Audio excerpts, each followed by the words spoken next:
We begin tonight tracking the very latest on severe weather, stretching from the metro out to the eastern plains tonight. We're already seeing reports of damage from tornadoes and hail. Elizabeth Fire Department says about 10 homes there were damaged. Here's some video from viewers. This one from Bennett showing golf ball sized hail. Thanks for joining us this evening. I'm Jennifer Meckles. We have our crews out across several parts of the eastern plains tonight tracking this storm. But first, we want to bring in 9 News Weather Impact Team meteorologist Chris Bianchi just to give us an idea of where the storm is at this moment. Yeah, those storms really across the northern and far eastern portions of Colorado right now. That's where we have a tornado watch, which means conditions favorable. Think about this. I might go for a run today.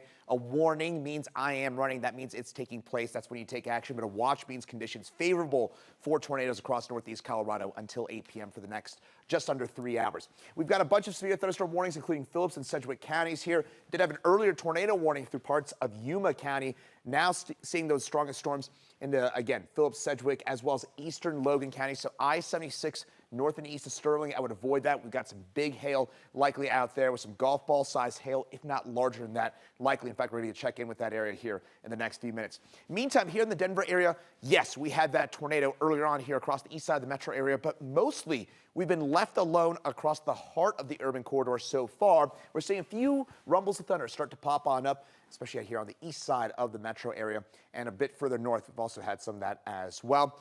We've got a bunch of storm reports across the east side of the metro area. And here's a view of that distinct tornado that we had on the east side of the metro area. But somebody else who saw that tornado was our very own Corey Reppenhagen.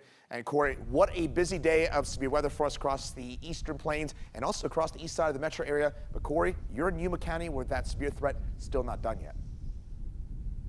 Yes, severe threat still going. I am surrounded by thunderstorms out here. I am in the town of Yuma right now where there are thunderstorms to my north and to my east as well. There is a tornado warning on the storm that is just on the Kansas side, but there was a tornado reported just a couple of minutes ago, currently in progress. So that is something that I will be checking out. But there's also some storms up here to the north of Yuma. They're going towards the Holyoke area. We're still talking about the potential for tornadoes. There's still a lot of spin in the atmosphere. The hail potential is in the 2 to 3 inch range, so possibly baseball size hail or larger, and significant or considerable wind gusts are possible still with 70-mile-per-hour plus winds. So we haven't seen any tornadoes out here on the eastern plains of Colorado yet, but certainly got a lot of action in the Denver area. It really started just after about 1 o'clock this afternoon when I spotted the first funnel cloud. That may have been, I thought I saw it briefly touch down, and that may have been that one that was on the Palmer Divide in the Elizabeth area.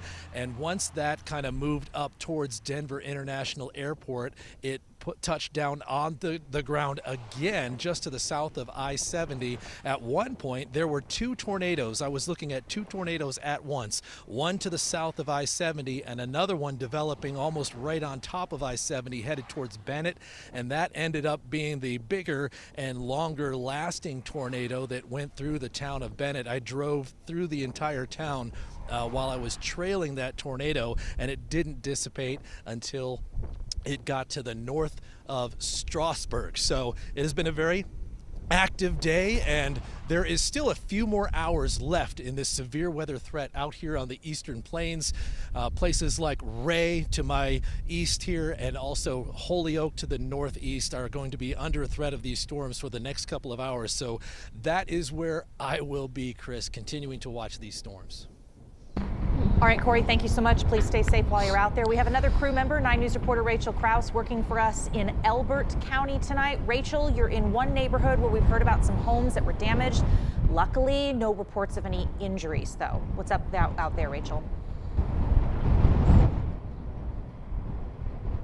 Yeah, Jenny, I'm here at County Road 194, as you mentioned, in Elbert County, and this neighborhood was really hit hard when that tornado swept through earlier this afternoon. I want to step out of the way so you can get a better peek at some of the damage that we are really seeing throughout the neighborhood here. We are seeing a small structure collapse here. It looks to be a barn or a shed of some sort, just completely leveled out in that storm. A lot of the homes in this area have blown out windows in multiple spots. pieces of curtains and blinds coming through. Their roofs have been impacted, shingles thrown about, pieces of roof entirely in some houses have been destroyed.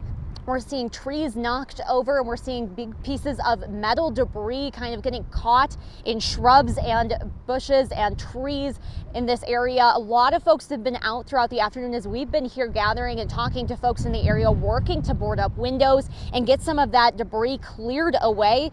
But again, 19 homes in all were damaged by this storm just in this neighborhood. And according to Elizabeth Fire, nobody was hurt in this storm.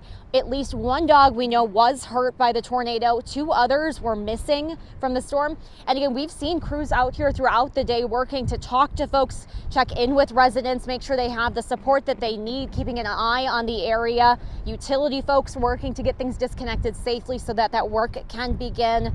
Just folks here have been really kind of stunned by the amount of damage. You know, we spoke to a couple of the neighbors in the area, and they say that something like this, they don't really expect it to happen quite as severely out here in Colorado. You see the tornadoes, and they're usually very fast. They say this spun up very quick, and they knew immediately they needed to get to basements, get those pets. They say they felt like it happened in just seconds. They heard windows popping. Just a really very scary afternoon out here.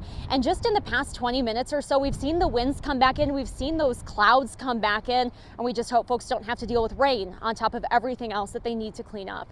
Reporting live in Elbert County, Rachel Krause, 9 News. All right, Rachel, thank you for that update. We have multiple crews following this weather story for us tonight. We'll certainly keep you updated on the damage throughout the rest of the evening and including in this show.